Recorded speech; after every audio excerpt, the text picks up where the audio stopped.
Hi everyone, this is Joel Kleber from Gyms Group HQ, and I'm with Tony Meredith from Tony Meredith Coaching, who's been kind enough to give us his expertise and advice for an hour today. So this is for franchisees and franchisors in the group as well, and for anyone who's just generally watching our page. Now, Tony, maybe do you want to give a brief introduction about yourself and your coaching business? Absolutely. Well, firstly, thanks, Joel, for the opportunity. It's a real thrill and a privilege for me to be here and sharing with you and all of the audience as well. So Tony Meredith's my name, and Tony Meredith Coaching is my business. And so what I do is I focus on business coaching, and I specialize in sales, leadership, and mindsets. And there's other business coaches that will do other parts of the business, but for me, I have two key business philosophies. And the first is that sales cures all. So that is, the more we can get in the front door, that it takes care of everything else right throughout the business. And the other philosophy I have is that in order to build a better business, you need to build a better you. And so you need to build a better you so that you can be a better business owner, whether it be as a franchisee or whether it be as a franchisor. I'm based up here in Brisbane, but I have clients all over the country, and I work heavily with the Gym's Pool Care team, but then also just started doing some stuff with the Gym's Handyman as well. I've been doing business coaching now since 2017. I was fortunate enough to leave employment at the start of 2018. So I did a little bit of business coaching and employment there for a while, but then was able to build up my business to a point where I was able to get out of full-time work back in March of 18, and have been doing this stuff ever since. So I love it. And you've had some pretty high profile roles, haven't you? It's not just someone who says, I'm going to be a coach now, and they're correct. Just coaching, right? You've had a lot of experience. Yeah, and I think that's one of the things that I face in what I do, is that the barrier to entry is quite low. So, I mean, you can go and, change your Instagram handle and you can be a coach. Whereas for me, I've been a HR manager, so human resources manager. I've been in sales. I've spent 20 odd years in sales. I've had a whole variety of senior leadership roles for some very big organizations. Worked for the Mars Corporation. I worked for Sanofi, which is one of the world's largest pharmaceutical businesses, sat on the leadership team there. And I've worked for other companies as well. I started way back when in McDonald's, went through the McDonald's training. So, one of the things for me is that I've got the years of experience in the runs on the board to qualify to be a coach. I've also gone and trained myself in being a coach, and I've studied neurolinguistic programming and really understanding how the mind works and how to get, people to start taking action. Let's start off with the franchisee side. So if there's any franchisees watching, it might be just a bit of a general advice, but obviously it's interesting times for everyone, regardless of the restrictions or not, depending on the state or territory you're in. So maybe do you want to touch on some of the COVID mindset sort of things I've seen before you presented? Yeah, absolutely. Well, the first thing is that it's about control what you can control. So with COVID, for example, none of us asked for COVID to come into this country, right? But it's here, so it's about what can we do about it? So obviously there's the health elements, which is socially distance, wear masks, those types of things. But what is it that you can do in your business? Because one of the biggest issues, one of the biggest things that I get from my clients is that, hey, Tony, I didn't do that because I've got no time, right? Well, given that if you're being experienced by COVID, well, then you've got a lot of time now. Unfortunately, you've got a lot of time. And I'm not downplaying COVID for a moment, right? So there's some, there's people dying, right? It's dreadful. There's the huge economic issues that are going on. I mean, Jim's out there, fighting the good fight for everyone. He's doing a wonderful job of it. But there are some real issues with it. But the point is that within everything in life, there's a negative element and there's a positive element. The positive is that, perhaps you've got a lot more time. And so it's with that time, rather than dwelling on the missed opportunity or the fact that my business was this last year and now it's been significantly impacted, it's 30% less or whatever it might be, what can I do with that time? What are the things that I can be doing? So from a franchisee point of view, could you be doing some marketing? Could you be sending emails out to your database saying hello, making sure they're okay? You don't have to always be selling. For me, it's about constantly branding, creating awareness, attention for yourself, top of mind marketing, so that when, particularly in Victoria, when they do open things back up and someone wants their lawn mowed or someone wants their dog washed or someone wants their pool cleaned, well, the business that they automatically think of is gyms. And so there's plenty of things we do. Maybe it's time to get on top of your books. All these things that we tend to put off. It's like, I'm too busy, right? And we put all this stuff off. But why don't you spend time doing those? So maybe you can spend this downtime in upskilling yourself. Is there something else that you want to learn within your business? Perhaps is it something, it might be on social media. It might be on automated marketing. It might be a business management course that you want to. There's so many things that you can do. So we have an enormous amount of time. So ultimately for me, mate, it's around control what you can control. You can't control that COVID's here. It's here. You can control how you, try and prevent catching it. But what you can control is your thoughts, your actions, the things you say, the things you do. And I think maybe a routine as well is important. I've had a franchisee before on this talking about his days were jam packed. Whereas, some people need that routine. And when you're out of your routine, which might be going, I've got to do 8, 10 clients today, whatever. And as you said, you've got all this free time. Maybe if you're a routine based person, which I think a lot of franchisees might be, hour blocks, maybe half an hour blocks, as you said, maybe to do 10 or 6 projects. And there's so many online materials like there's Udemy now, there's LinkedIn Learning.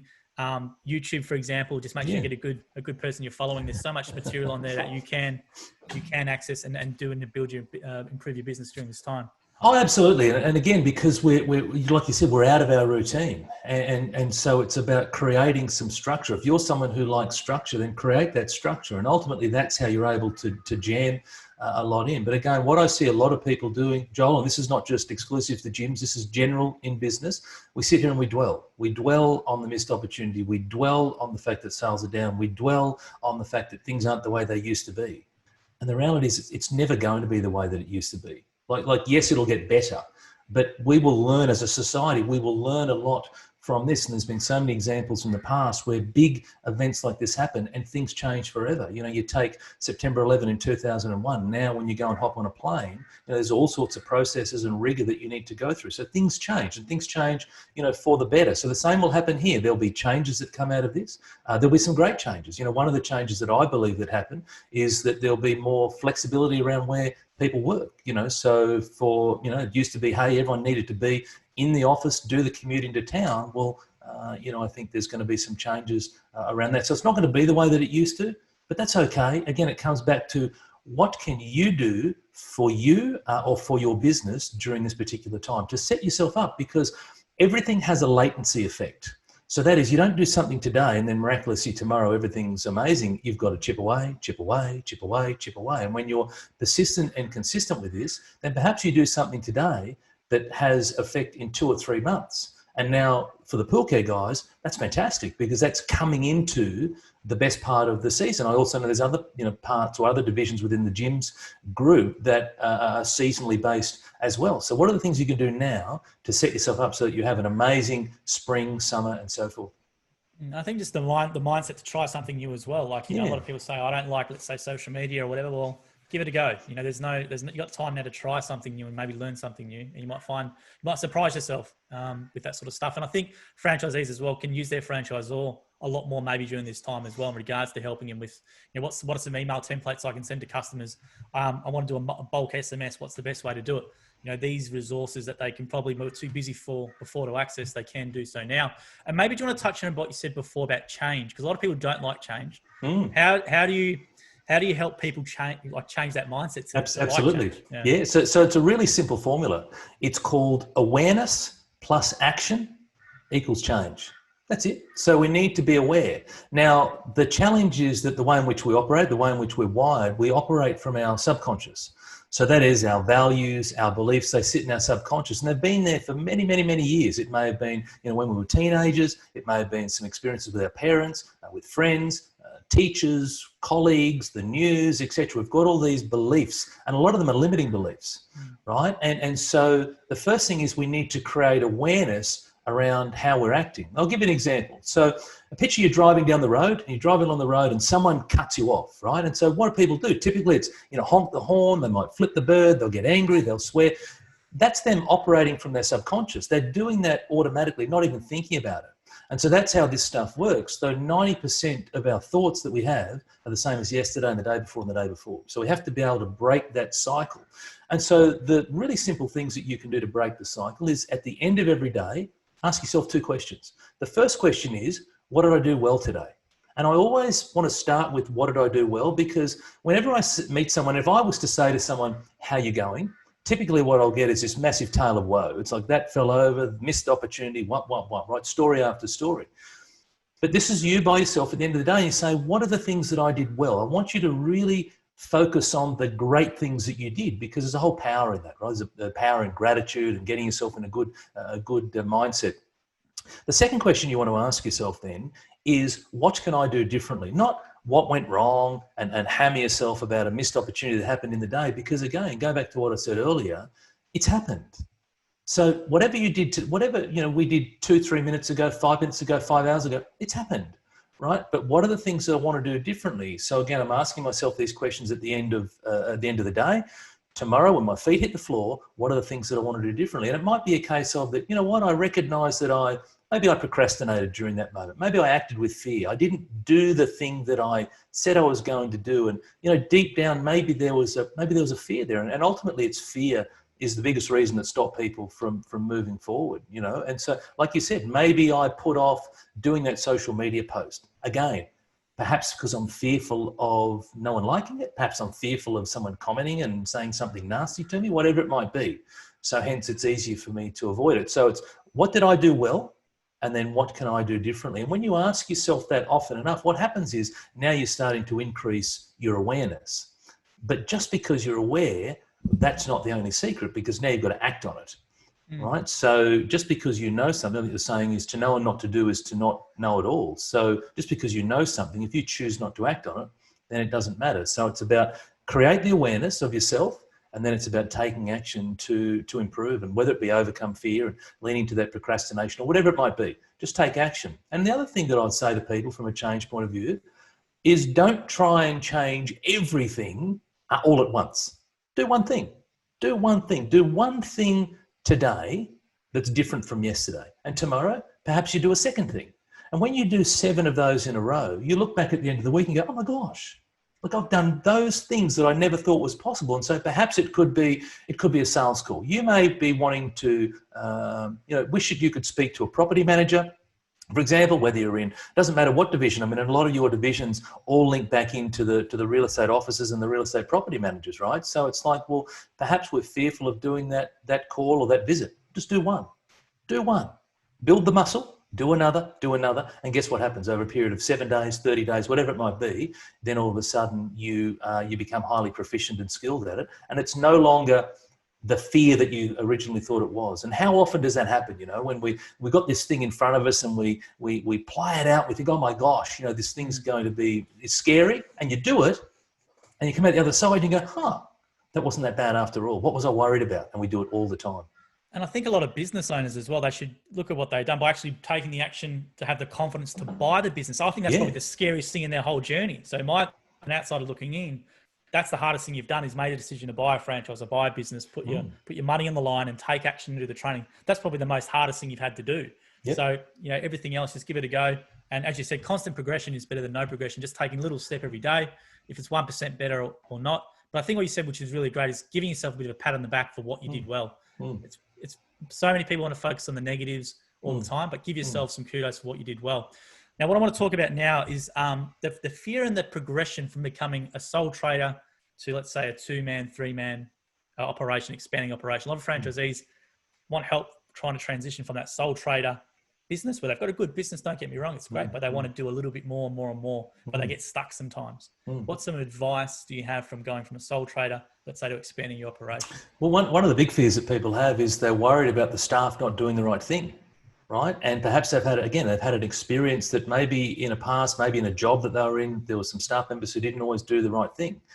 Your past doesn't need to equal your future. So just because something's happened before doesn't mean that it's automatically going to happen again, but we tend to take this through with us. So it's about being clear on, if you're looking for staff members, clear on the type of person that you're looking for. Be really specific. What are the characteristics that you're looking for, the prerequisites, whatever it might be.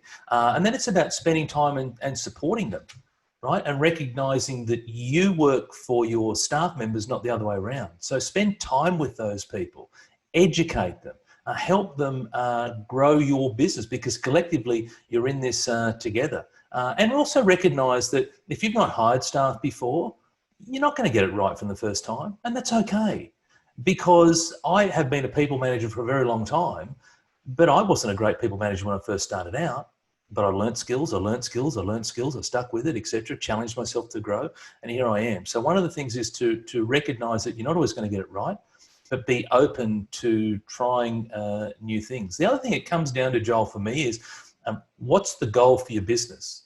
Right? What's the goal for your business? So if you've got a big goal for your business to have $200,000 turnover, $300,000 turnover, etc., you're going to need people to help you. You can't possibly do that on your own. Otherwise, you're going to burn yourself out, never see your family, etc. So recognize that you're going to need people around you to support you, and spend the time with those people. What I find a lot is that people just hire them and say, go off and do your thing. Well, you get out of things what you put into them, right? But when you invest in people, now I understand that it takes a lot of time up front, right? You invest a lot of time up front with people, but it will pay dividends, right? It will pay dividends. The other thing is to not be impatient with people. So along the same lines, so people might say, well, no one can do this thing as well as me. And I agree, at that point in time, no one probably can, because you've been doing this thing for 5 years, 10 years, however long you've been in business.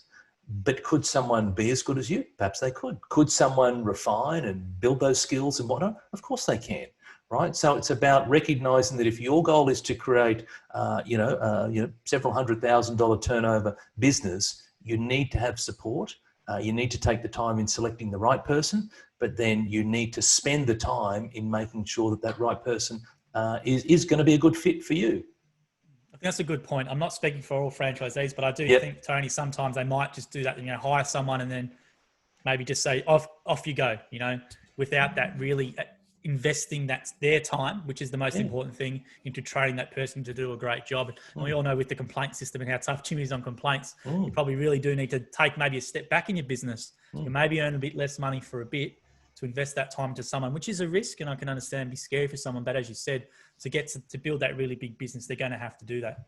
Well, you talked about that everyone had to take a leap of faith to get into the system on day one. Like, everyone had to leave the comfort of a job, the security of employment, all those types of things to get into it. So they've proved to themselves that they can do this, right? So it's not a capability issue because you did it once. So it's now about taking another leap of faith. But again, in the spirit of, my goal means so much to me, and in order to hit that goal, I need to be able to leverage myself and also spend that time with people. Like, when you spend the time, you're right. You will not earn as much money because you'll be spending your time training. But I'll guarantee you that when you put the effort in up front and you have the belief, a medium-term mindset instead of an instant mindset. We're in this world at the moment where everything's about instant. And I'm going to suggest to you that as a manager of people, it takes time. But when you invest that time in month 3, in month 4, it pays for yourself well and truly. And guess what? You may even think of doing it again. I know there's a number of guys within the pool care system who have multiple staff on the road. And sometimes, as you said before, in your experience, sometimes you might have to try a few people. You just have to accept that fact. Someone can present really well and be the complete opposite. Someone you might think's not going to do as well might surprise you and do really well. It's just one of those things. So what are some key points or things for franchisees to look out for when trying to employ someone?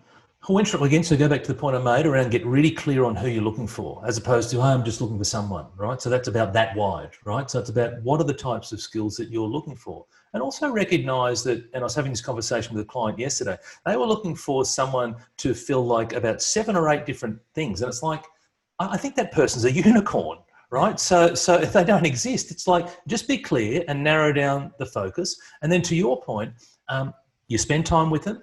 If they don't work out, they don't work out. Like, give them all of your attention, all of your effort, etc. But if someone's not going to work out, if they don't do what they said they were going to do, because to your point, in an interview situation, we can all talk a good game, right? But it's whether you can walk the talk that you've just spoken about. Well, then, you have to move them on, and it's about, firing quickly. If you have to, you fire quickly, and then you just have to bring someone else on. But again, I want to remind everyone that your past doesn't need to equal your future.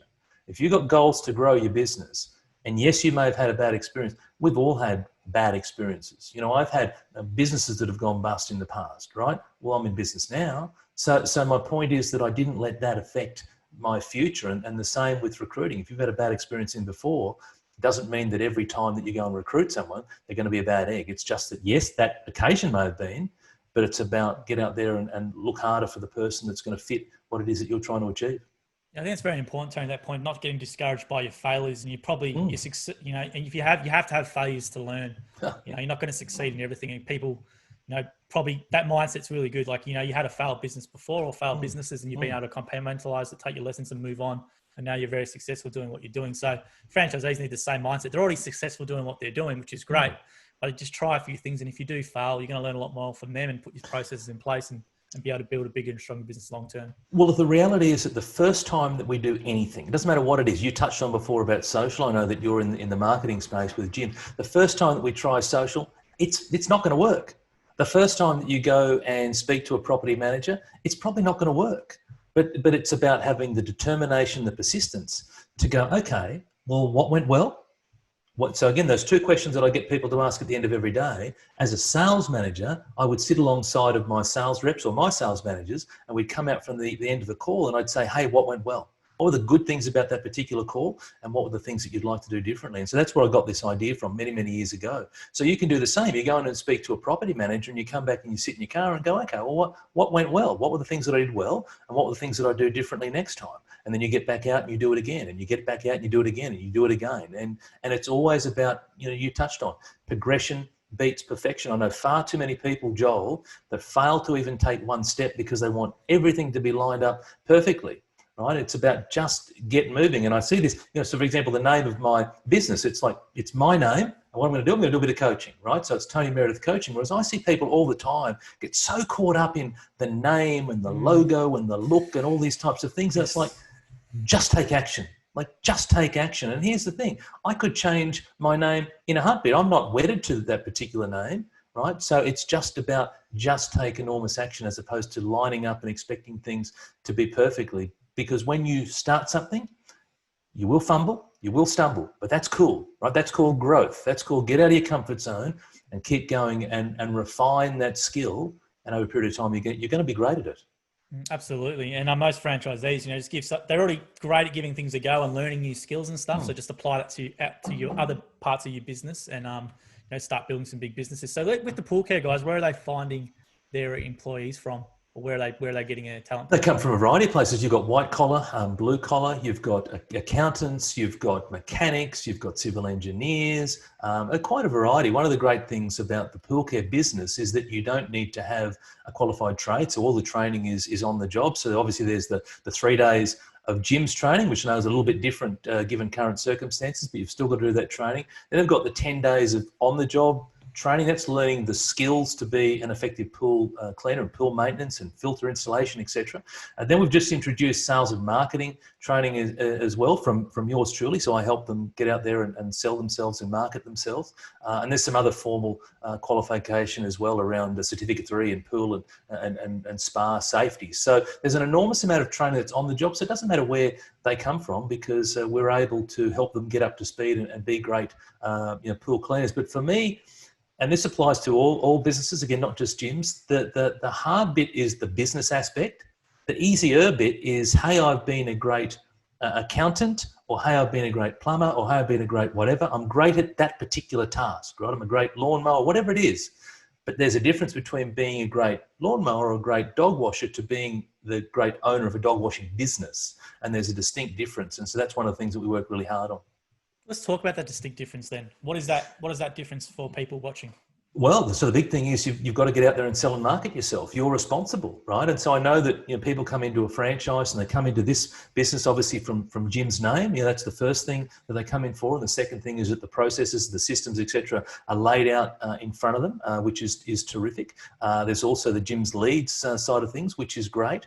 But the other piece is around, I say don't just rely on the Jim's leads. Like get out there and create your own destiny, forge your own path, and do those sorts of things. So they could be excellent at cleaning pools and installing filters and whatever it might be, or also work with handyman. So the same applies with them. They might be great at fixing holes or replacing decks or whatever. But the business aspect is heavily around sales and marketing. It's how do I get out there and communicate into my community? How do I create attention and awareness around what it is that I do? So yes, Jim's does a great job at a national level, but within that territory, whether I'm a franchisee or even within the region as a franchisor, how am I creating awareness and attention around what it is that I'm doing, my goods, my services, etc. You've got to keep spending time on that. And a lot of people tend to, sort of sit back and avoid that. And again, there's a procrastination element there. It's linked to fear, and they rely on getting the leads come through the 131 number, which is great in one regard. But, if you want to grow a fantastic business, then it's about build on that and get out there. And there's a whole range of things that you can be doing to grow your business within your respective territory. Or again, if you're a franchisor, within your region. Let's touch on some of them. So sales and marketing Right. background. Yes, sales and Sales and marketing. marketing expert. And I know Here we go. So look, so at the go. highest level, so there's four key ways, only four key ways that you can grow sales in any business. Doesn't matter what it is across the world. So the first one is you want new customers. Right, so there's a new customer element. Now, within new customers, how do you go and get new customers? Well, we touched on before around property managers, right? So that could be one.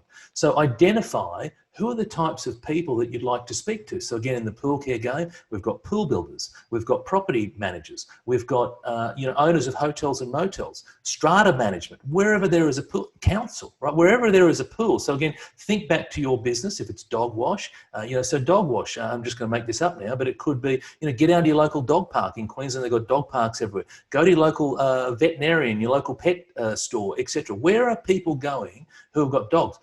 Create awareness. So the first thing is that when you're looking to get new customers on board, don't try and sell to them. Change your expectation. Manage that expectation. When you try and sell to someone and you don't sell, then you feel terrible.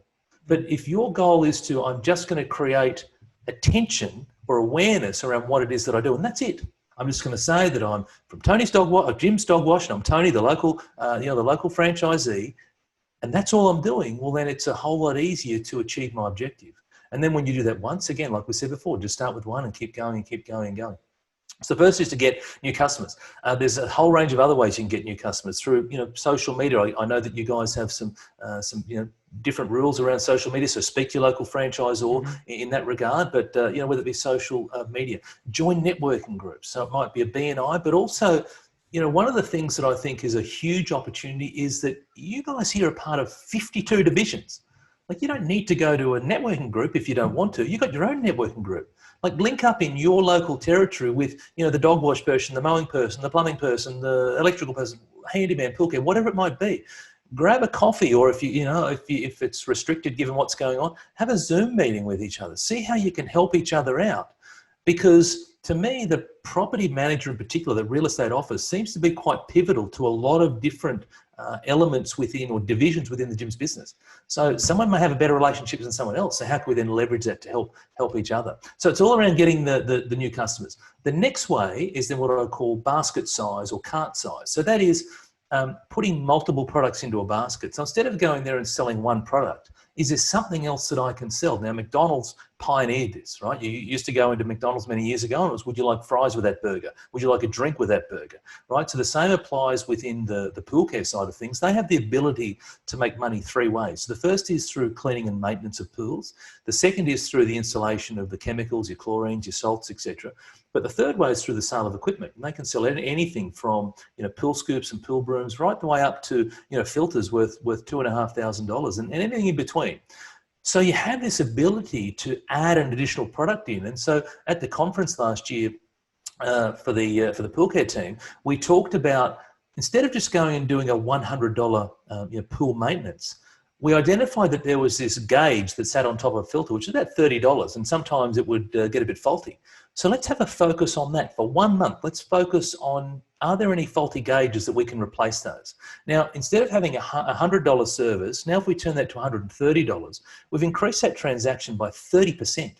And you apply that across your entire territory, you've now put a significant increase to your sales, right, to your bottom line. And that's just one very simple thing, right? Then you've got a whole range of other elements. So again, I'm not that familiar with the other divisions, but I would just challenge the other divisions to, what are the other things that you can be selling on top of to have that complementary product? So that's the second way, which is basket size. The third way is what I call average sale price, and to increase the price. That's one way, so you can just take your price up and supply and demand. But the other way is, again, I'll use the example of filters with pool care. If someone's only going to buy one filter, how can you ensure that they buy the best filter as opposed to a good filter? And I think the filters start at like $800 and go up to $2,500. So how can we sell the $2,500 filter? Now, there's a whole element around selling of features and benefits and those types of things. So it's not just selling it because it's expensive. There's actually a benefit to having a more expensive filter. But what I tend to find generally, and this is a generalization, so don't scream at me, guys, but we tend to default to the cheapest. Right? We'll say the cheapest one, as opposed to, what about if we sold this more expensive one because it added so many more benefits and features? So again, if someone's only going to buy one thing, how do we get them to buy the best thing? And the last one, the way that you can increase sales is through frequency. So if someone's using your services once every 6 months, if they now use you once a quarter, with that customer, you've now doubled your sales. You've now increased your sales by 100% with that customer. You know, a really simple thing that you can do is if you're doing monthly visits, so if you've got a regular customer, every month you see them, if you go and see them every 4 weeks, now you've squeezed an extra visit in a year and you've increased your sales by 8%, just by that one simple thing, going to see them every 4 weeks as opposed to going to see them once a month. So there's a whole range of ways. Give people reasons to come back. Perhaps you've got like a loyalty card. You know, so my local coffee shops, it's, you know, you get your 6-1 for free, or my hairdressers, it's get your 6-1 for free. Maybe there's something like that you can do to get people to come back and see you more regularly. So just summarising, the 4 ways that you can grow sales is to get new customers, to increase the basket size, that is put more products in the basket, to lift the average sale price and that whole good, better, best scenario, and then to get clients or customers to use your services more frequently. Let's talk about raising of prices, because a lot of franchisees are actually really uncomfortable with that, from what I know. Yep. They find it hard to lift their price because, you know, they might have a client for 8 years and then they've kept that client at 8 years, and all of a sudden with CPI and stuff, they're, you know, their business is decreasing in terms of the profit.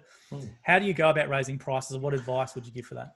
Sure. So one of the first things is to have a look around and see what the market can bear. So I'm going to guess that in 8 years that the market has shifted. So even though you may not have shifted, I'll bet you the market's shifted. So that's the first thing. The second thing is that what are the reasons that people use a gym's franchise versus, say, a local plumber or a local electrician or a local whatever it is? And it's because of the brand name, the reliability. I mean, what's one of the biggest complaints with tradespeople generally, right? It's that they're unreliable. So if you are reliable, which I know you are in gyms, if you are reliable, that's got to be worth something, right? If you know that, hey, if a client says, hey, I want a meeting at 9 o'clock, someone to come and check my downlights or whatever it might be, the electrical team, I know the gym's electrical team will arrive. They'll arrive at that time. So that's got to be worth something. So it's about having a look at the market, see what the market can bear, if there's any movement, opportunities in movement, and then also recognize that you add a lot of value. And value is worth something. You don't want to always be the cheapest, because there can always be someone who's cheaper than you, right? We see this in so many different industries. It's not about being the cheapest, because sadly that tends to be a race to the bottom. It's about being comfortable and confident that you in gyms add enormous value, and be proud of that. Be proud of that and charge accordingly. I think that's really key. You know, understand how much valuable service you're providing, and, you know, people are willing to pay for value always. And if the client's not willing to pay, you know, move on. There's plenty of clients out there, and have some good customers. You know, maybe do an audit every year of who's your bad customers, maybe, and if they're too much more trouble, you know, nothing wrong with telling, you know, giving the customer a flick, I guess, and then moving on to acquire some new, better customers for yourself. Now let's talk about leveraging. You talk about, I know Brev talks about this all the time, which is leveraging time for money and things like that. There's 3 concepts he always goes on about. I'm sure he's got it from you, or from, you're very familiar with the concept. Yeah, well, yep, sure. So the 3 things, the 3 things in pool care is the whole idea of that you make money 3 ways. Is that what you're referring to? Yeah, or? Well, I think in regards to our franchisees trying to, you know, obviously they're working in their business so much. Gotcha. Being able to step outside, maybe, because a lot of them might have the aspirations. We've sort of touched on it earlier with expanding their business, but to maybe, let's say, run that crew of eight people, or, you know, run that crew of 6 people, you know, and how to transition into that concept of, rather than you doing the work for an hourly rate, all of a sudden you're managing this big crew. And I'll give you an example with the franchisors that I'm working with in the handyman side of things. So we talk to them about the question you want to ask yourself is this a repeatable process? So whenever new franchisees come on board, they are spending a lot of time in educating. And I said, is that repeatable? Like, there's certain elements that just, it always happens. So what we've got them in the process of doing is creating video. Right, so grab your phone. You don't have to have expensive equipment. Grab some video, and that's the educational bit. And we're doing the same with our sales training with the pool care. There's parts of sales, like I just rattled off the 4 key ways that you can drive sales. That doesn't change. So rather than me saying that to 100 franchisees, I just do a video once and I send the link.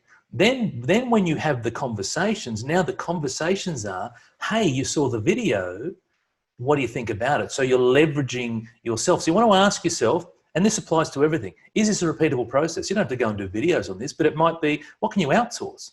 most small business people hate doing the books, unless you're in accounting or, you know, your bookkeeping or whatever. But generally speaking, I don't like doing the books. I outsource it. I don't like doing the social media. I outsource it. So I do the video, but I have it all post-produced, blah, blah, blah, and I outsource it because I know what I'm good at. And what I'm good at is probably about that wide.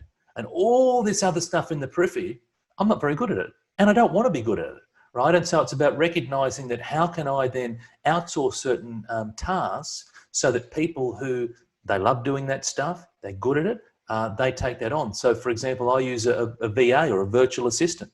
She helps with a lot of the admin within my business. You know, so whilst I'm coaching or presenting or doing my thing, she's out there, got the back end of the business running for me. And the same can apply with whether it be a franchisee or whether it be a franchisor. Take things off your desk. There's things on your desk that A, you don't like doing, B, you're not very good at, right? And it's just, you know, preventing you from doing the things that you're actually good at. I think a lot of people find that hard to do. I know in my role, I do a lot of things as well, but I think that's very hard for some people to let go. You know, they might like it or in some aspect, or, you know, wouldn't want to save some costs, but they just realize, you know, and probably as well, identifying what in your business makes you the money, right? What's the activity or activities that make you the most money? It might be only 20% of the actual things, right? So if that's going around quoting all the time and you just need someone else to do the work, well, that's what you need to focus on, is just doing the quoting yourself and making sure you have reliable people who can deliver on what you quote. But you could increase your business that way. But identifying in your business what actually makes you the money and what doesn't, and then, you know, being able to delegate it and pay for it, outsource it. Well, within every business, all businesses have the Pareto's principle. It's the 80-20 rule, right? Or the 20-80 rule, right? It applies. So that is that, 20% of the tasks deliver 80% of the revenue, right? Perhaps 20% of the customers deliver 80% of the revenue, right? So it's the 80-20 rule or 20-80 rule. And so to your point, it's like, well, the 20% of the task being the e-quoting or whatever it might be, if that's going to win the job, then just keep doing that side of things, that whole customer facing side of things, and let someone else, you know, do the administration, do your bookwork, do whatever. Because the last thing that people want to do at the end of a long day is come home and go, righto, I'm ready to get into my books now. It's like, it's just not realistic. So recognize, but here's the thing, you have to spend a little bit of money. And so where the mindset is, oh, I don't want to spend the money on that. But again, let's reverse what it is that we all do here in gyms. In gyms, we are service providers. So we're happy for people to spend the money for us to go and clean a pool or wash a dog or mow the lawn or whatever. Well, we should reverse the philosophy and do the same. Be happy to spend the money on outsourcing my accounting, outsourcing my social media, outsourcing these other things. So again, ask yourself, is this thing a repeatable task? If it's a repeatable task, challenge yourself. How do I improve that? And there's an enormous amount of technology that's available to help us do that sort of things. And then the other is that, to your point, you know, should we even be doing that task in the first place? I think it's a great advice there as well. Now let's touch on the sales for franchisors, which is a bit different. So we've talked about for franchisees with customers and selling their services. With franchisors, it's a more of a high value ticket per se. You know, it's a 15, 20 grand, 30 grand investment. You're trying to get someone to trust you with all this money to go on a basis of, let's say, verbal promises or, you know, whatever it is, you know, to then start their own business. So going from a full-time employment, let's say secure place, to a really risky thing. How do you transition them across? What's some advice you have for our gyms franchisors? So the first one is you want to get leads in the top of your funnel. Like there's just not enough leads in the top of the funnel. Brad, if you're watching, we've got to get more leads in the top of that funnel. But we've got to get leads in the top of the funnel. Now that costs money, right? So you know yourself, in marketing, you've got to spend money, whether it be on Google AdWords, whether it be on Facebook marketing, whether it be on, you know, Seek.com, whatever it might be, you have to spend some to make some. Right, so spend more money, we want more leads in the top of the funnel, because the reality is that not every lead that comes through is going to be a franchisee, right? And so if you played out the percentages, and this is just an industry average of, you know, lead to prospect being 10%, then prospect to franchisee being 10%. If you put 100 in the top, then you can potentially get, you know, one out the bottom. Right now, again, that's an average, right? So, but I suppose it's that idea or that you know, philosophy to keep putting more into the top of the funnel, to have one come out the bottom. So that's the first thing. The second thing is be persistent with your follow-up phone calls. I see this all the time, Joel, where someone will call, they'll get a lead come through, they'll call that person once, that person won't answer, and they'll go, no, they're not interested, right?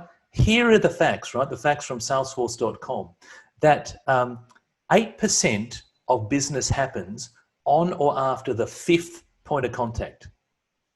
Sorry, 80%, let me rephrase. 80% of business happens on or after the 5th point of contact, but only 8% of businesses actually get there. 8% of businesses, right? So that is, you've got to stick with it. So that is, you've called them once, you've called them twice, they haven't answered. And I've done this myself with the pool care guys, where it's like maybe the 3rd or the 4th, and someone will go, oh, mate, I'm so sorry, I've been busy, I've done whatever. But how often do we call someone, we get a voicemail, we call them again, and they go, no, they're not interested. No, they're tire kickers. No, they're whatever. It's like, you have to stick with this. So you've got to at least get to 5 follow-up phone calls, because that's where 80% of the business happens. And if you do that, only 8% of people actually get there. Sorry for messing up the That's a fantastic statistic, and that was from Salesforce. So if anyone doesn't know what Salesforce is, it's one of the world's largest CRM systems. And yeah, that's a fantastic statistic. And I don't think a lot of people would do that currently in their business. No, they would say the same thing what you just said then. They do. You know, if they want a business, they'll come to me, they'll be interested. I want only person who's interested, blah, blah, blah. And it's about being proactive with it, right? The other thing then, when I speak to leads that come through, because I do this for the pool care guys, some of the pool care franchisors, is spend time understanding why someone's here in the first place.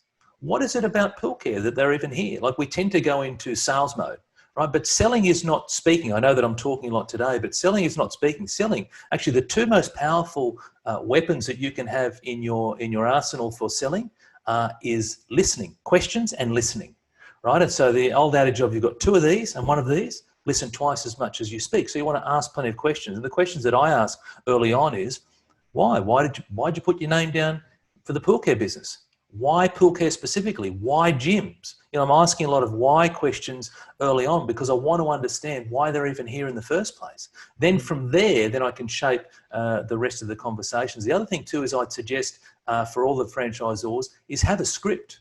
You know, have a script. I have a script that I go through, just some little prompters that I go through. Don't just sort of wing it. Yeah, you know, g'day mate, you know, whatever. It's like, no, have a script. Take the time to think about what are the things that you'd like to ask, because quite often what will happen is you'll be in the throes of a conversation, and then you'll hang up and you go, I should have asked such and such, right? Whereas if you have a script with you, then you just work your way down the list. You methodically do it. So even though the conversation might head off in a different direction, but you can always bring it back, because you've got in front of you the things that you want answers to. I think that's a fantastic point. You know, we might have a lot of franchisors who've got a lot of experience and have sold a lot of franchises, but, you know, having a script, I haven't heard many people using a script, just reference points anyway. You know, if you're doing an interview with someone, you'd have your dot points, and you don't have to get through all of them, but they're at least there in your front of your mind and you can at least run through. I think it's a really, really good little secret or tool there. Yeah, the other, absolutely. The other thing then is that follow-up. So I talked about the initial follow-up, but then it's the follow-up beyond that initial phone call. So don't just go, oh, well, I've spoken to them now, and just let it be, right? Or call them back and they haven't answered, and then go back into the same stories that we were talking about before. It's consistently follow up. The great thing about the pool care business is Brett's gone and created a nurture sequence. And so he has a whole range of different nurture sequences. And so it depends on where that particular lead is, as in where they're at, we just change the nurture sequence. They get a whole different set of emails. So you talk about the time, the efficiency, etc. Brett spent a lot of time and money and effort up front to create this thing. Now it's very, very easy, where you just simply use the CRM, the customer relationship manager, and you just change the different number to based on where that lead is, and they'll just get a whole different set of emails. So for example, it might be that, you know, our immediate goal is to get people into the van. You know, we want to get them into the van, have a ride along day, etc. So once you've had that initial meeting, then you just change the setting, and now sends them a whole lot of different emails around the van. You know, and so it's a terrific way, and he spent a lot of time, as I said, in setting it up. But then also for me and for other franchisors, it's about that constant follow-up, the constant communication. You know, keep reassuring me, again, I'm putting myself in the shoes of a potential franchisee, keep reassuring me that I'm making the right decision, because I'm about to invest 20, 30, in the case of pool care, $69,000 plus a vehicle. Like, you know, it's a lot of money. So keep making me feel good. And it's not just doing it from a sales point of view. It's doing it because you genuinely want people to feel good about this decision. You genuinely want to nurture them through the process. And then also once they start, reassure them. It's like, you've made the right decision. You've come to the right place. So there's a whole range of, there's little, mate, I call them the one percenters, and they use this term a lot in football. The one percenters, the stuff off the ball, the tackles, the shepherds, whatever it might be. The same applies. It's just, you keep doing these little one percenters and it makes one hell of a difference. I think if you're unsure about setting up systems like that as well, because it can be quite confusing, using ththings like Keep or, it used to be called Infusionsoft and things like that, outsource it, and it's worth, I don't think people might want it. Like, here's a large sum of money to give, let's say, to a digital marketing consultant or someone to set me up this nice funnel from when a lead comes in.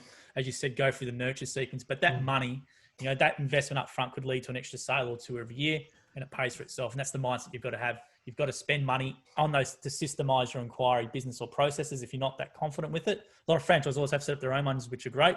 But if you're not confident, identify that, as you said before. If that's not your skill set, do an email funnel and things like that. Outsource it, invest in it, set it up, and they'll come through hopefully on the way back. So what's some things I was going to say, you can also then, with that time, right? So you're no longer having to write emails, because the thing is, when you've got humans involved, then you've got the human frailties. It's like, I forgot to send that email to that new prospect. Whereas your CRM, it never misses. It's like, send this email on day 3, on day 6, on day 10, on day whatever. It never ever misses. So you take out the human frailties, the human element, but also you get an opportunity then to reinvest that time into other things, right? So now it's like, well, I'm going to call up my franchisees and make sure that they're doing great job, because I watched I think it was Sharon from the dog wash. She talked about the number one key to selling heaps of franchises is to have a really happy franchisee network. And so with the time, instead of spending this time on sending emails to, certain prospects, you can reinvest that time back into your franchisees and help them get up to speed and help them grow better businesses. So it's this whole, driving efficiency with the time. All of us only have 168 hours in any given week. That's it, all of us, from, Warren Buffett to Bill Gates, right down to all of us, right? And it's about how you leverage that time to maximum potential.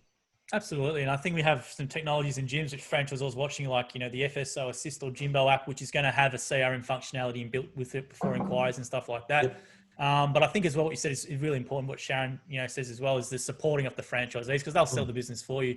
They're going to be called, when you give a disclosure document, they're going to be call these franchisees. They're going to sell it in the training, and also as well, they're referrals, referrals to their friends and family. If you look after them, they'll look after you, which I think is really important. But having the ability to step outside yourself, look and go, look, I'm no good at this, even though I think I can do it, just outsource it, get it done, and away you go, and focus on those things, supporting your franchisees, which are going to help drive your business. Now, let's talk about leadership in your region and leadership in your own business.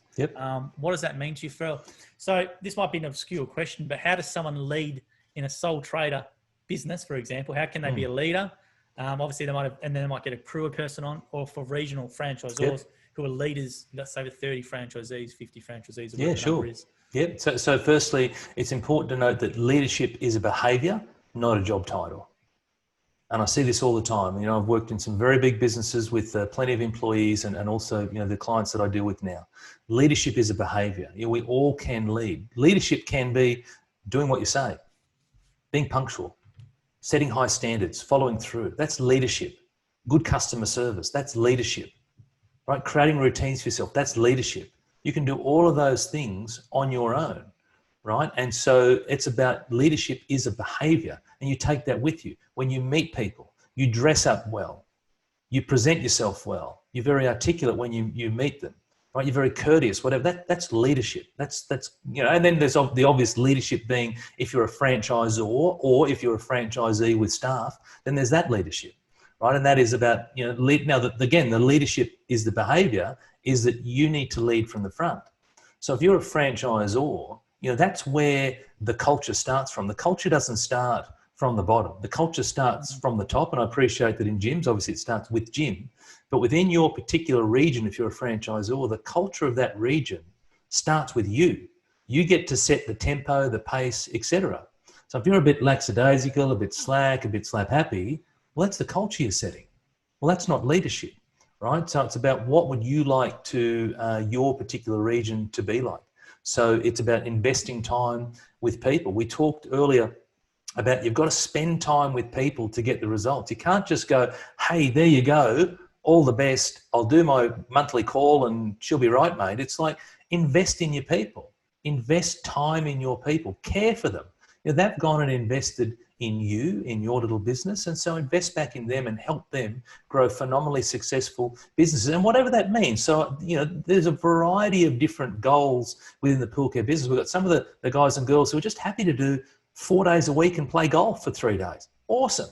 And then we've got other, guys and girls who, want to have, $200,000-$300,000 turnover businesses with staff on the road. And that, to me, that's a great thing that Jim affords because of the flat fee structure, right? But it's about helping your franchisees achieve whatever objective it is that they want. Do you even know, I'm not asking you this question, but I'm saying to the franchisors, do you even know what the goals are of your franchisees? Have you spent the time in actually asking them? And I'm not saying back when they started 5, 6, 7 years ago, like, are you asking these questions on a regular basis? Are you helping them achieve their goals? There's so many things that we can improve from a leadership point of view. I think that's really important. I think it's something that's not talked about enough. And a lot of our franchisees also have great leadership skills and stuff like that. And so do our franchisees, because they all have different backgrounds. They might have come from a management type background into the business, or they've had leadership roles in the business and become really successful franchisees or franchisors. So I think a lot of those skills is there, but I don't think it's something we really ever talk about from a national level. How do we help create more leaders within the region? We sort of expect it to happen itself. Whereas, things like that. And I think what you said, basic things like that, like, rocking up on time, being punctual, standards, those sort of things. Let's say if you're a shy person, you can control that, right? You don't have to, Of course. You can control the behaviors and those sort of things in your region. So let's talk about now difficult conversations and how do you go about having those? So franchisors manage a lot of franchisees, and franchisees this might be vice versa for them. Difficult conversations, let's say the relationship might be a little bit strained. What's some advice for reconnecting between franchisees and franchisors if that's the case? Be honest. Be honest. Like, it really is that simple. Communication is the reason that things are successful and things that aren't. I know that every single partnership always starts off with great communication, whether it's a business, whether it's a marriage, whether it's a whatever, right? And over time, but the partnerships don't always finish that way. And typically it's because of communication. It's because of poor communication, because people are assuming that someone else knows something. They're assuming that they should be looking after me. They aren't necessarily saying the things. If you're a franchisee and you're looking for more from your franchisor, my strongest bit of advice, stick your hand up and ask. Like, do it in a way that's very diplomatic. There's the how to this, right? So there's the right way and the wrong way, but do it in a way that's diplomatic. But if you're looking for more, go to your franchisor, ask the questions. And conversely, if you're a franchisor who's wanting more from your franchisees, ask them, have a conversation around it. People are too afraid to have those conversations. And I think when you set the expectation that, again, from a cultural point of view within the region, that we're okay to have open feedback, that feedback is fuel, that feedback is good, that feedback provides growth, then I'd like to think that we can have those conversations. So it's got to start with the franchisor setting the scene and saying, hey, I'm open to having those conversations. But then from a franchisee, don't just sit there and expect that your franchisor can read your mind, because they can't. They can't. That's a really, really good point. And I think as well, they don't take it personally as well. No. A lot of the time they might be critical of the behavior. It's not you as so that might be you're not providing enough value in your content at the meetings, or the franchisee might not be responsible. Like, it's not a personal thing. It's maybe a behavioral thing or something else, And a lot of people find it hard to separate that sometimes. But I think if always as a franchisor or a Z level or even a national level, try not to take it personally and just separate it out to actually what are they really trying to say to you, and having the maturity to look at yourself and go, okay, yeah, that's fair enough. And the other thing that happens is when you don't say something, and we all do this in all parts of our life, what happens is you suppress it, and you suppress it, and you suppress it, and you suppress it. It ends up happening. It's like this thing just explodes. And then all of a sudden you say things that you wish you never said. But once you say them, it's very difficult to bring them back. So if rather than let things fester and build up and go beyond a point where they don't need to go, have a conversation with people. Like, we're all adults, we're all out here looking to grow successful businesses, right? So we've got that common goal, regardless of what division, regardless of where you live, we've all got that common goal, and to grow successful businesses. So how can we help each other grow successful businesses. And that comes down to, again, it's the magic C word, which is communication. And also some stuff at the start, you said you can control your attitude. You can control being proactive with your communication in your business, whether it be customers or with your franchise or back vice versa. You can control all those things. And sometimes you just need to take, let's say, a step back and maybe put the ego to the side, because everyone's got an ego in some extent, just to make sure and you do that. And I guarantee you, anyone watching or listening who does take the first step and be proactive in a relationship or a business relationship will be very happy that they did. Well, the other point to add to that is, which is exactly right, is accept 100% responsibility. Your business is a result of your effort. Don't blame coronavirus. Don't blame the market. Don't blame poor leads coming through from the 131 number. What are you doing about it? I often say that to people, right? When it's like, oh my gosh, my sales aren't where they need to be. Cool. Tell me what you're doing. Well, waiting for the leads to come down the 131 number. No. What are you doing? What are you doing specifically to do that? And again, regardless of what division you're in, there is an enormous number of things. I talked about at the very top level, right? And that was just trying to simplify it for people. But there are so many things that you can be doing. And one of the best ways to grow sales is to constantly leverage your existing database.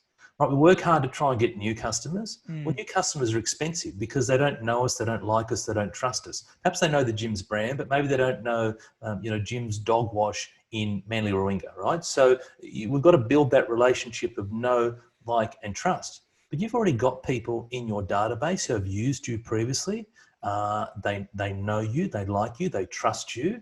What can you be doing with them? When was the last time that you communicated to them and talked about a spring special on dog wash, or some advice on, as the weather warms up, here's some things to consider around ticks and fleas? Again, I'm not a dog owner, I'm just making stuff up. But my point is that when was the last time that we added some value to our clients that are on our existing database? That is the easy, I'm not saying it's easy, but it's the easier sell, because they already know you, they already like you, they already trust you. You just haven't spoken to them for maybe 9, 12 months. And so you are no longer top of mind. When I think dog wash, I'm not thinking Jim's dog wash, but all of a sudden there's this email that comes through. It's some real value. It's some information for me. It's assisting me, and it's coming through consistently. It might be once a fortnight, once a month, once a week, whatever is appropriate. It's all of a sudden now that I may not need my dog wash to start tomorrow, but in 2 weeks' time I do. And the only name that I think of is Jim's dog wash, because that keeps coming through. It's top of mind. It's top of mind. Yeah, that's fantastic. That's a great advice for franchisors as well, being top of mind on the various platforms. And one thing I'll add in there for franchisors, I harp on this phrase a bit, but it's a Gary Vee type of thing, is where is awareness the cheapest? At the moment, awareness is the cheapest on various social networks in regards to how many people you can reach for a price, right? So where is attention the cheapest, regardless of what you think of the platform or whatever? At the moment, it's social media.